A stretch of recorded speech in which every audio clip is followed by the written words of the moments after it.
Whenever I tell people that they don't know what they're missing by not baking their own challah for Shabbos, I always get the same reply. Who's got the time? Well, hopefully this demo will inspire you to find that special time. The first part of the process, making the dough, is quite simple and shouldn't take you more than about 10 minutes. You've got all your ingredients ready. We're talking about 3 cups of warm water, 7 to 8 cups of flour, 2 sachets of rapid rising yeast. It's simple, rises 3 times quicker than any other yeast. A cup of sugar, 3 teaspoons of salt, a cup of oil, and 2 eggs. So now we're going to put our dough hook into our new best friend, because what used to take us 30 minutes to do in the old days with our hands, now only takes us 10 minutes. Now to speed things up even further, we're going to take 1 of our 3 cups of water and we're going to pour it into our mixing bowl. We don't want to put all the dry ingredients into the bowl, followed by the liquids. We want to put a little liquid at the bottom, flour and dry ingredients, and then liquid on top so that it combines to give us a lovely dough. Add 7 cups of flour, keeping 1 aside for later. Sprinkle your 2 sachets of rapid rising yeast over the flour. Pour in 3/4 of a cup of sugar. Add 3.5 teaspoons of salt. Add 3/4 of a cup of oil. Remember to check your eggs in case there are blood spots. Add them to the mixture and finally add 2 cups of water.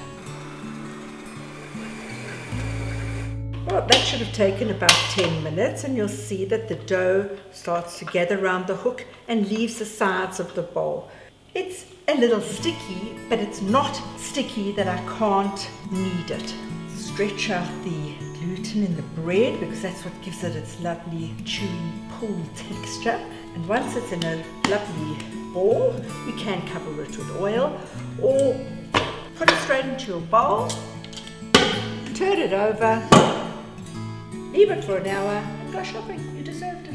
So after about an hour, it should have risen, double its size, and we start kneading it again to get out all those air bubbles. Now's the time that I would be taking challah and saying the brachas and doing what's necessary, but you know, it's a little bit of this, a little bit of that, too much of this, that. Speak to your rabbi and let him tell you how many cups of flour before you say your bracha.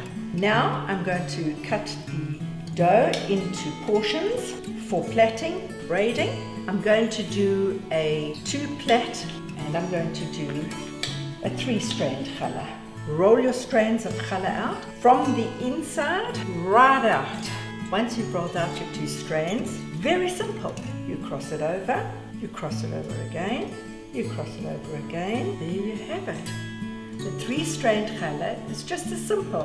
What I do is I like to start it in the middle, plait it just as you would your hair, and I get to the bottom, I pinch it, then I turn it over that way, and I continue plaiting. And that's how you get an even plaited 3-braided challah. You place your challahs on a pre-greased baking tray, and you set it aside and allow it to rise for about an hour until it's doubled in size.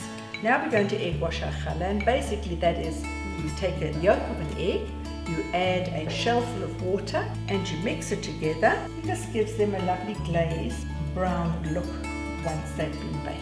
Once it's been egg washed, you sprinkle it with poppy seeds or sesame seeds, whichever you prefer. I enjoy making challahs with onion.